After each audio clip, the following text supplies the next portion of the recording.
ngomongin tentang Sans adalah salah satu mid laner yang top juga di Indonesia dan kita tahu permainannya itu fleksibel. Mau pakai utility atau mau pakai damage pun kayaknya nggak jadi masalah nggak sih? Tergantung gimana komposisi yang lainnya. Iya, kalau mungkin aku setuju sih. Tetap nggak menjadi masalah. Cuma mungkin kepleset di game yang satu. Karena yang di game yang pertama nggak cuma Sans-nya. 5-5-nya Onyx kepleset semua. Waduh, jatuh 21-3. bersama, ngeglinding bareng-bareng. Tapi kita akan menggulung game 1, game kedua untuk menuju ke game yang ketiga. Ini adalah lembaran baru untuk keduanya. CFUD dan Onyx punya kesempatan 50-50 untuk bisa bertahan di upper bracket. Tenang guys, kalah ini nggak pulang. Siapapun yang kalah nggak pulang. Aman ya Mas ya. Aman. Pulangnya nanti 2 hari lagi lah ya. Loh. Nah maksudnya yang kalah dari sini, yang kalah dari sini. Ya, benar. Kalah dari sini ada kemungkinan. Benar. Oke, no Parsha juga no 1-1 masih dengan band yang sama. Ya.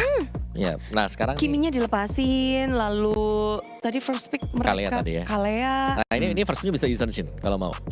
Kalau CFU mau agak sedikit agresif. Gak mau kasih Yushun-nya ke Iya. Kairi lagi. Ternyata Kairi pakai Yushun jago. Iya gawat ya. Game pertama mereka kayak ya udah biarin. Tapi kan masih Kalea, masih Masih oke. Dan memang ini cukup mahal ya. Kalau di MWI jarang kan Kalea diambil, bahkan biasanya dilepas-lepasin juga. Ya. Tapi untuk di scene dari MSC sendiri kita melihat Kalea di sini adalah salah satu prio pick. Dari wildcard gak sih Om? Dari wildcard juga sebenarnya nggak terlalu sih kalau Kalea. Masih sering dilepas lah, masih ada chance buat dilepas buat Kaleanya. Tapi yang pasti di pick itu Hishanshin, terus Uranus atau Baxia Kimi. Tapi Uranus sama Baxia nggak muncul sama sekali hari ini. Iya. Belum ya. Dan untuk Onyx sendiri kasusnya masih di ban. Masih ngotot. Ya. Dengan Yushun. Dan badan sama berarti ya. Ya, ini Ditambah menurutku badan. ya, Chevy tadi pakai Arlot kan. Kalau mereka back to basic aja, mereka bisa ngambil yang lain. Mungkin ambil Kiminya aja sekarang. Kalau mereka Kimi karena Fredrin. berkaca dari game yang kedua di ban ya, tembus fase keduanya. Jadi mungkin mereka bisa lebih direct untuk ngamanin Kiminya sekarang. Dan sebenarnya kalau dipikir-pikir tadi Arlotnya oke. Kalea, iya sih, mending mainin situ aja Kiminya langsung diamankan sama Fredrin. Ya, pasti. Ini yang aku mention di game kedua tapi nggak terwujudkan. Mereka malah pilih buat Arlotnya juga kan. Dan sekarang mereka dengan membawa Kimi, mereka pasti harapannya adalah mereka bisa menang di mid, di early-nya. Early. Di early team fight. Tergantung Sansha mau pilih match apa sekarang. Ini kedua tim ini sama-sama masih ngotot dengan strat yang mereka punya ya. Ya. Bisa dibilang karena Onyx terakhir sih ya ini game. Mereka yang aman-aman aja, yang pasti-pasti gulung aja. sama Dan game 1. if it works, let's just go. Kalau udah nggak ada, kalau udah menang kenapa harus dirubah? Betul. Dan tadi CFU ngerubah game yang kedua mereka dari sisi draftnya mereka juga ya. Oke, Cici ternyata diamankan. Oke, good pick. Perubahan ya jadinya ya. Nah bisa langsung good pick. Bisa pegang Fredrin sebenarnya. Sakit. Ya, karena damage. jadi dia itu lebih enak untuk pegangin Fredrin dengan curtain call-nya, damage-nya juga cepat sehingga membuat Fredrinnya ini ya lebih lemah aja, half HP cepat. Ya. Terus juga bisa dikejar, bisa langsung lompat ke belakang dan rata-rata untuk Cici sendiri kan pakainya Vengeance ya. Jadi akan menjadi badan yang solid di depan. Damage ke arah tank-tank seperti Kalea, bahkan kalau udah misplay atau misposisi Cici ini bisa banget gampang nge-punish. Jadi sangat-sangat masuk akal diamankan pick yang ketiga. Arlot menjadi pilihan ban selanjutnya ya. Berarti tukeran ya. Game yang kedua tadi Arlotnya yang di ban, Arlotnya yang di pick, Kiminya yang di ban. Kali ini Kiminya yang di pick, Arlotnya di ban. Ya. Mungkin di sini Onyx juga udah ngebaca kayak wah ini hero-nya gini udah kita eliminasi aja. Dan Arlot juga salah satu hero yang sangat populer di meta kali ini. Ya, fast ya buat Vengeance-nya, dia ada extra movement speed dan Arlot adalah salah satu hero yang sebenarnya nih ya bisa menang laning lawan Cici juga. Kayak untuk 1v1 yang satu Fury Hammer itu udah sakit banget. Dan itu bisa jadi chain strike kan, jadi chain combo sebenarnya untuk bisa langsung instant pick off ke Kimi. Cici tuh strong banget di laning phase. Yes. Tapi siapa nih yang bisa jadi contender Cici di laning phase? Kalau laning doang ya, kita bicara laning doang ya. Laning doang itu Xbox. Xbox kuat banget karena dari Yoyo Blitznya yang dihitung tuh itu cuman HP. Ya, HP dari lawan. Sedangkan Xbox kan ada Viraga Armor. Nah, Viraga Armornya di skip. Tapi untuk damage Cici yang masuk ke armornya doang. Jadi ya lecetnya tipis-tipis aja itu armornya. Paling kuat Xbox. Mungkin yang kedua ya kalau ada yang mau pakai Dairot misalnya kan Petrify ya itu juga bisa banget buat nge-spam buat lawan Cici. Laning doang. Laning doang, kita bicara laning doang. Ya bisa dibilang apalagi EXP ya, kalau laning phase mungkin turtle pertama cukup signifikan, cuman setelahnya nggak gitu signifikan sih. Harip ternyata menjadi pilihan terakhir, begitu pula dengan Yves. Oh ini yang tadi Kenapa mereka nge-ban Yves? Aku expect Yves sebenarnya di game yang pertama, yang pas 1-1 di pick gitu. Karena kita pernah melihat ya interaksi Yves melawan 1-1, 1-1-nya kena ujungnya aja setengah darah di Grand Final RRQ melawan Onyx. Tapi sekarang dengan tanpa adanya- Lui. Wow, Lui dari Suns. Buset, ini global presence dari Lui ditambah dengan Lee Shin. Yep. Tinggal Nah ini follow up-nya enak banget ya. Onyx bagus banget. Ya. Buat aku ya, dengan adanya Loyi ini menutup untuk pergerakan dari hero-hero badan nanti yang bakal ada di depan. Dan ini sebenarnya duet Badang sama Luoi yang pernah kita lihat juga di Grand Finals, di mana Badang yang buka langsung open 3. Jadi mungkin expect play-play seperti itu. CFU buka-buka bush, kalau mapnya gelap jadi overthinking. Ya. Dan Suns bisa ngirim siapapun. Yap. Jadi ini berarti kayak Fredericknya sudah lumayan ketekan ya. Ya ibarat ya dia pasti kepegang Badang, mungkin bisa kena duality dari Loyi juga. Dan dia masih early game kan nggak bisa dipungkiri gede banget. Ini gimana ini dengan 5 hero yang udah di CFU, dengan ada Hilda hadir bersama dengan Bruno. Kalau Bruno sebenarnya untuk lebih meng-outrange ya. Dan menurutku Bruno di sini butuh waktu juga. Jadi laning phase ya pastinya kita serahkan ke Savero. Tapi Hildanya yang akan cukup mengganggu sebenarnya untuk di early game. Jadi mungkin lebih butuh pengawalan Kyrie-nya dibandingkan dengan game kedua tadi. Game kedua kan Kyrie bisa jalan sendiri. Hilda EXP. Iya. Berarti EXP yang akan Flanking. Iya, level 2 lebih cepat untuk rotasi dibandingkan dengan Cici ya. Cici Ya. pasti steady lane, dia lama banget buat clear lane. Oke, tapi Granger lagi. Main range emang kurang dari elemen range, masih kurang dari Onyx, dan dengan adanya Granger ini full fill. Oke, suka yang mana? Suka kanan aku tetap karena Loi. Lui. Pengen bilang CFU sih sebenarnya kalau Oh, draft dari juga. segi draftnya. Tapi kita Yes. nggak tahu eksekusinya akan seperti apa, karena ini adalah game penentuan game ketiga untuk Onyx dan juga CFU. Para caster, Ranger Mas dan juga Lim. Bagaimana kalian melihat untuk game ketiga ini? Thank you so much untuk para panelis kita. Luar biasa. Onyx kita lihat dengan draftnya memang bisa kita bilang agak cukup kurang badan ya Lim ya. Ya. Kita sempat berdiskusi, tapi gimana cara mereka menghandle-nya kita akan menyaksikan apakah mereka mampu bounce back di game yang ketiga. River Sweep Israel di series kali ini bersama dengan Ranger Mas dan juga Tim Kocul. Oke, kita tahu konsep front to back, memang itulah yang ingin dibawakan oleh Onyx. Tapi ketika nggak ada badan yang pasti, menurut gue tuh nggak bisa selamanya dilakukan juga. Counter setup mungkin ya, ketika lagi di posisi under, ya pasti counter setup lah. Kalau initiate duluan bakal bahaya.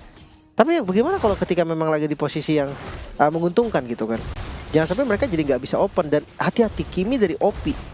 Ini masalah serius. By the way, untuk Lui sendiri ya, nerf terakhir dari Lui ini bikin Lui jarang digunakan karena ultimate-nya itu kelihatan ketika dia lagi teleport. yes. Tapi yang mungkin harus coba dipahami adalah gimana caranya Onyx ID nanti mampu bisa melakukan sedikit permainan inovasi di mana siapapun yang akan dilempar ke belakang, mungkin selain Kiboy atau Lutfi, jangan deh kayaknya. Agak cukup berbahaya. Dan nampaknya para pasukan dari tim Onyx ID mereka juga harus sadar kalau mereka nggak boleh beda team fight-nya kali ini di early game sama di game kedua. Udah ada OP dengan Kiminya, tapi lihat di arah bottom lane Kiboy bakal coba dipaksa dengan reverse break yang membuat para pasukan dari tim Onyx Indonesia kali membuat Kiboy harus mundur ke arah belakang. Rotasi sedikit terlambat, vision agak cukup gelap mungkin untuk beberapa waktu ke depan. Tapi ya untungnya Hildanya nggak seaktif itu ya. Karena kalau Hildanya yang masuk-masuk jungle, ngasih vision terus ke Kyrie, itu bakal bahaya banget sih. Atau jangan-jangan cari level 4 dulu nih. Baru pengen ngomong, cari level 4 kayaknya. Tapi lihat di sana Boxy bakal coba untuk membantu para pasukan dari tim CF Gaming, dan lihat Kyrie, visionnya terlihat dengan sangat jelas, menandakan akan ada kontes mungkin untuk turtle yang pertama. Oke. Waduhnya ke spot, tapi kayak nggak bakal bisa ditumbangin juga sih. Mereka butuh banyak sekali waktu untuk numbangin posisi waduh. Detektif udah hadir. Jadi sekarang saatnya dari teman-teman CFU untuk ambil 4 mereka. Cari level 4 dulu. Wow, dan Suns ini the power dari Suns dengan Loinya membuat OP kayaknya nggak bakal bisa compete untuk ikut menuju ke arah turtle. Zoning out yang dihabisin nama Suns di tengah sana. Dan bahkan lihat para pasukan dari tim Onyx Indonesia memberikan sedikit informasi, dan waduh mendapatkan vision di mana Suns berada. Montek Choker terlihat, para pasukan dari tim Onyx Indonesia mereka mencoba untuk melakukan take over menuju ke arah turtle yang pertama. Dan ini turtle yang sangat mahal untuk tim Onyx Indonesia. Tidak boleh ada tim fight tambahan. Saat menjadi target utama, Boxy tidak ada dengan ada Tsunami Slam menandakan para pasukan dari tim CFU Gaming. Mereka harus mundur ke belakang dan Kairi one last hit. Satu hit. Treslas ke depan sana agak cukup risky. Untungnya Detektif Fredrin jauh. Iya. Untung Hilda juga nggak terlalu berani ya tadi untuk langsung majuin balik. Tapi ya kabar baik untuk Onyx. Turtle pertama yang harusnya sebenarnya dipegang CFU ini dapetin oleh Onyx. Dari emblem kita lihat adanya Trill untuk Cici dari Lutfi ya. Ada damage yang membuat nantinya akan sakit ini sebenarnya dari Cicinya, nggak boleh dianggap remeh juga. Di sana Trill juga. Sementara kalau kita ngelihat dari Fredrin nggak ada perbedaan juga, dia pakai Impurage, ada Fimnas yang pertamanya. Yang gue khawatirkan ini dari Kimi sebenarnya. Kimi dan juga Bruno. Bruno yang pakai Master Assassin. Wow. Ini Bruno galak nih. Bruno mode galak ya dari Sing. Apalagi udah jadi Husklaw. Sustain banget ya pasti landingnya. Landingnya bakal lebih kuat. Untuk Xavero juga nggak bakal bisa mendominasi seperti di game sebelumnya. Yang mungkin akan cukup berimpact adalah di sini kondisinya para pasukan dari tim Onyx. Mereka jadi nggak terlalu di press abis-abisan early-nya. Karena tahu CFU-nya kalah di tengah. Rotasinya gagal didapatkan dan waduh, dia nggak punya damage di awal tapi bisa dibakar oleh para pasukan dari tim Onyx Indonesia dan first blood finally didapatkan oleh para pasukan dari tim CFU Gaming. Keputusan untuk dia menahan, gak agresif, malah menandakan bahaya untuk Hildanya. Nah itu dia. Ya kita tahu Isam sih damage yang sakit banget tadi kan. Dari awal juga udah kelihatan banget damage-nya memang kuat. Plus ya kalau ngeliat ada Cici juga berarti landingnya memang akan sedikit susah untuk Hilda. Gue banyak sekali ngeliat Hilda dengan kondisi seperti ini nih, opsinya adalah lepas lane-nya. One by one situation di arah top lane. Sing masih mau lebih tapi lihat damage yang diberikan dari Xavero. One hit! Flicker outplay yang gagal. Xavero dengan sangat tenang revive jadi pop up dan akhirnya Sing termakan oleh jebakannya sendiri. Outplay yang tidak terjadi dan bahkan Xavero itu ketenangan yang sangat mahal. Iya dan jangan lupa flickernya dipakai oleh Sing. Informasinya jadi double tapi Turtle kembali di setup. Waduh, mendapatkan informasi Kibo menjadi target utama. Lupi terpop up di depan sana tapi dengan adanya Vengeance Lupi tidak bisa dimakan dengan cukup instan. Opi, Vision terlihat Mountain Choke mendapatkan Press Sword. Press mendapatkan 2, Press tercuri dan 1. Turtle yang mahal kembali dipakai untuk Onyx Indonesia melambungkan gold yang mereka miliki, dipakai untuk membuat seluruh lane mereka lebih sustain dan lebih untung. Plus 2 poin Keyboard? kill. Bayangkan loh, 2 poin kill yang bisa didapatkan di Turtle yang tadi. Mid terbongkar. Wow, inilah Onyx. Ini baru Onyx. Karena pressure ke arah purple-nya pun kelihatan. Dan ya itu dia Fredrin. Membuat Fredrin awal susah cari level. Itu udah jadi satu buah masalah pasti untuk CFU. Karena early-nya udah gak main, udah pasti Fredrin dari metode late game bahkan lebih gak berasa. Itu dia, pelan-pelan ya. Pelan-pelan tapi pasti.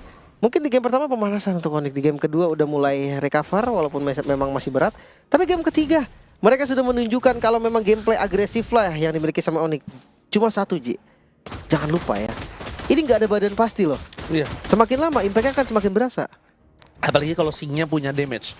Karena ngomongin Kara Lupi yang mungkin coba untuk zoning dengan Curtain Calls nggak akan efektif seperti sebelumnya. Digebuk balik kan? Digebuk balik, Vengeance-nya juga nggak bakal bertahan dengan cukup lama. Ngomongin Kara Sky Piston yang sudah di tangan dari Opi, ini juga menjadi sebuah satu warning sign yang mungkin udah harus dipahami oleh tim Onyx Indonesia. Lihat Vision menuju ke arah seorang Sing, seorang Slam telah dikeluarkan, tapi nampaknya masih ada Purify permasukan dari tim Onyx Indonesia dengan damage yang cukup besar dan Sans walaupun terperangkap dengan adanya Traction Pulse, tapi lihat dia Sunsur and Travel berhasil membuat dia mundur ke belakang dan Kiboy available flickernya gagal.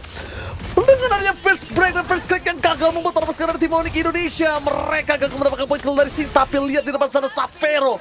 Sky Pistol aktif, Xavero 2 poin kill dan membuat para pasukan dari tim Onyx Indonesia gak butuh poin kill banyak seperti game sebelumnya, dominasi full di 3 laning. Ini dia midnya pun tetap coba dipaksakan, bahkan Lutfi hadir dan ini inner turret loh. Oke, lihat dari Sas tidak bisa dibendung, Lutfi tidak bisa terlalu banyak dan bahkan Tsunami Slam belum ada.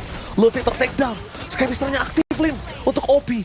Dengan Sunsur and Travel, mereka berhasil melakukan respon cepat menuju ke Turtle. Itu yang harus mereka lakukan untuk menggulung gold ini jadi lebih banyak lagi. Oke, dan berhasil untuk mendapatkan turtle-nya. Perfect turtle didapatkan. Onyx mereka tahu nih, Yisansin selama bisa dapetin level 15 cepat, wah itu dia harus damage-nya pasti bisa untuk ngerontokin siapapun. Entah itu Wadu, entah itu detektif, Boxy sekalipun sama. Sementara ya ini bermain dengan waktu karena Sing dia udah jadi sampai di item keduanya Malefic Gun. Ini udah lumayan sih dengan range yang jauh, ada penetrasi juga. Iya. Cuma selama belum bersak menurut gue damage dari Bruno-nya belum sampai sesakit itu tau. Belum maksimal. Ditambah lagi Suns kan bermain di depannya, front to back-nya dia bagus banget. Dia bikin gimana yin and yang-nya, ngebuat CFU Gaming takut. Jujur di sini CFU Gaming mereka punya celah banyak banget dari Wadu. Wadu ini memberikan space banyak banget. Pertama, dia nggak terlalu agresif, vision nggak terlalu jelas, dan dia bisa dimakan kapanpun. Ada dua tim fight yang berbeda, dan Wadu akan coba dimakan kembali oleh para pasukan dari tim Onyx Indonesia. Xavero gagal untuk dimakan oleh para pasukan dari tim CFU Gaming karena masih terlalu kuat. Boxisi menjadi korban jiwa. Baru saja kita jelaskan, Wadu menjadi bolong yang sangat besar untuk CFU Gaming, dan itu terjadi. Permainan agresif yang tidak mereka mainkan, permainan vision yang terlalu terlihat sangat jelas, split push power tidak bisa, backline-nya juga nggak terjangkau oleh Wadu. Makanya dia coba muter loh tadi ya. Dia coba untuk lewat river. Kejauhan nggak sih? Tapi ya menurutku memang harus jauh Ji. Karena dia nggak bisa main lurus di depan gitu, nggak bisa. Ada Bukan Suns. bolus di depan, tapi kayaknya flanking dari dekat ini masih menjadi possibility sih. Tadi terlalu jauh, dia udah tahu. Onyx Indonesia udah tahu di mana Wadu ini bisa dimakan. Wadu ini kalau di belakang backline main flanking, ya udah kita tunggu aja. Toh depannya juga mereka nggak bisa ambil. Oh, Alford. Surprise happy birthday, the first break menutup box sisi. Enggak ada tsunami slam dan waduh, double kill didapatkan. Xavero berhasil mendapatkan 3 poin clear dengan adanya Skypiscer 30. Skypiscer aktif dan sing. Bye bye, enggak ada jalan pulang, nowhere to run. Menyisakan 2 member Onyx, mereka merajalela di game yang ketiga. Mereka membuktikan siapa rajanya. Siapa rajanya yang bisa untuk pegang kendali. Lord akan dilepas. Gak ada retribution memang untuk Kairi, tapi gak masalah. Karena detektif gak mungkin maju juga. Inner turret bisa dihancurkan. Dan Kiboy OP jadi target utama mereka. Dan lihat, jadi follow up dengan adanya harta Tata dan Sonata. Cukup 1 peluru seperempat darah. sakit banget ya. Damage udah semakin outstanding lagi, dan kita akan lihat nih using Lord seperti apa yang akan dipertunjukkan oleh Onyx. Pasif dari Bestarat di bagian mid dan juga di bagian top lane udah di bagian top lane belum kebuka ya karena masih ada inner Boxy bisa dimakan. Ingat Skypiscernya aktif dan banyak banget tadi itu, dia 1 poin kill sangat mahal. Walaupun volley shoot dari tim CFU Gaming memukul mundur Onyx Indonesia, tapi dengan tidak adanya Boxy, tidak ada initiate power, Lord bergerak tanpa adanya holy defense dari mid. Dan hati-hati loh. Detektif bisa dimakan ya karena damage dari Onyx udah sangat-sangat kuat. Endless Battle udah jadi Kairi dan Onyx Vision. sekarang. Kiboy bakal coba untuk memberikan sedikit inovasi. Apakah itu first break yang berhasil didapatkan? Tapi sayang sekali dengan tidak adanya first break membuat para pasukan dari tim CFU Gaming masih bisa mundur ke belakang, dan Skypiscer from Xavero menutup hari dari Detective Reddit. Boxy CCC berhasil mendapatkan point kill dari seorang Lupi, tapi itu tidak bisa berlangsung banyak karena base akan dipecahkan. Dan Onyx Indonesia, mereka membuat CFU Gaming lulu lantah. Hanya tersisa 2 orang yang tidak mungkin bisa mempertahankan base-nya. Masuk Lihat, lagi. fokus ke arah base, kabur 50 terjadi, dan ini bencana. Onyx Indonesia bounce back di match pertama mereka.